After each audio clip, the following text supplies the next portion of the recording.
Thank you for visiting DIY Wedding Gowns. This is going to be a tutorial on how to sew a ruffled skirt. Here are the ordinaries you will need to complete this project. If you need more time, feel free to pause this section and review the list. First, you are going to measure the length of the skirt. Don't forget to add in the heel height. For example here, my length will be 41 inches. Lay the fabric out and cut at this length. Repeat and you should have 2 panels. Here's a quick note. Just move the ruffle to the side and then cut. This will give you an extra inch to the length of the skirt. Next, you're going to measure your hip, add 1 inch, and then divide that total by 4.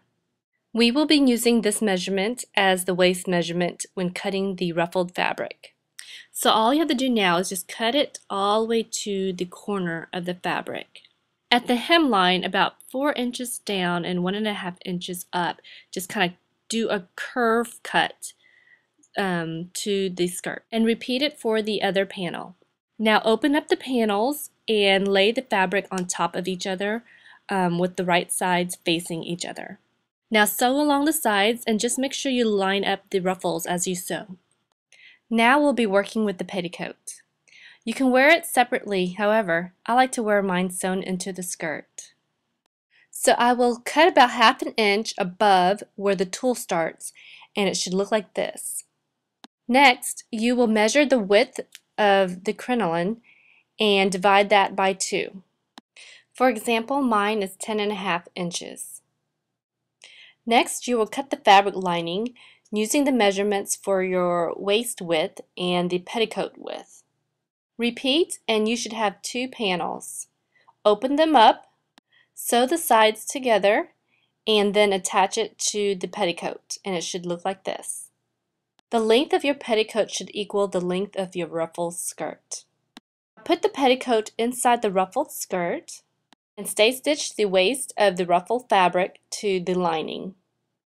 Now you are going to take the elastic band and wrap it around your waist. Subtract 1.5 inches and this will be the width of your elastic band. Make sure this width will go around your hips as well. Sew the elastic band right sides together and the seam will become the back of the waist. Lightly mark the elastic band so you can match the side seams and know which one is the front and back. Pin the elastic to the skirt, matching the side seams as well as the front and back of the skirt. Make sure you place the elastic right above the first ruffle. Now set your sewing machine to a zigzag stitch and sew the elastic to the skirt. Stretch the elastic as you sew, but try not to stretch the ruffled fabric.